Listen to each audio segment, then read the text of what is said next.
My name is Youssef Semaan. It's spelled Y-O-U-S-S-E-F. And then last name is S-E-M-A-A-N. We look for excessive contact, just like an able body where, you hit somebody's arms and whatnot. Where in wheelchair, we also have to look at the chairs because the chair is a part of the player. And we have to look for excessive contact with chairs, whether they push with the chairs or hold with the wheels and stuff like that. They are allowed to have some contact as long as we call it basketball contact, just like an able body where there's bodies that bump each other and hit each other. As long as it's within the rules, within the concept of the game, it's all legal. But anything excessive is what we're looking for and what we call. In that situation, what we're looking for is the path that the chairs are taking. If you're in a certain path and you're going that way and you don't deviate from it and the other player runs into you, then you're legal in that path. But if there's anything where you turn into a player to cut him off and do anything excessive, we call that. But if you have a line that you're taking and then you stay on that line and somebody comes into you, then it's okay, it's legal, he's guarding you that way, and he's playing good defense.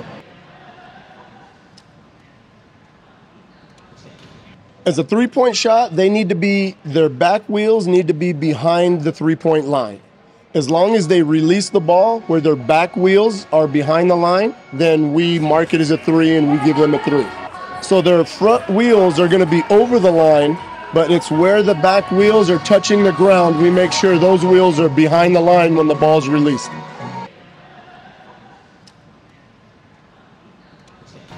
Traveling is where the offensive player pushes his big wheel twice, and he has to take a dribble. If he does any kind of pushing forward or back, if he goes more than two, then we call travel. Just like in able body, you get 2 steps. In wheelchair, you get 2 pushes, either forward or back. Anything above that, it's a travel if you don't dribble. Yep, the defender has to be set.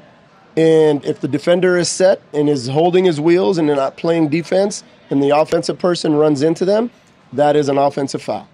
If a defender is sitting stationary and the offensive player hits them and then their back wheels come up off the ground and it's excessive, we call that an offensive foul as well. It doesn't stop play. If he falls over and he's not in any line of danger, we're going to let play continue. Because some of the guys can pop themselves right back up and get themselves back in the game. But for the guys that can't, if they're safe where they're at and they're not in danger, we let play go until the next dead ball or until a made basket. Then we kill it and we help them up and then we continue play.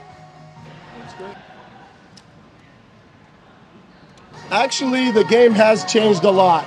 And before I started reffing, it was more so. But back in the day, they used to let them play in jeans. They used to let them play in sweats. Where now they've kind of honed it into where we want the teams to wear uniforms. We want them to wear tennis shoes and not cowboy boots or just regular boots. They try to hone it in and make it just like regular basketball where everybody's got uniforms. We watch their T-shirts. We make sure their T-shirts are the same as their uniforms. Their headbands have to be correct. Everybody has to look like a team and not just a hodgepodge like they used to do back in the day, before my time even. And it's gotten so much better, and it's very awesome to watch, and it's exciting.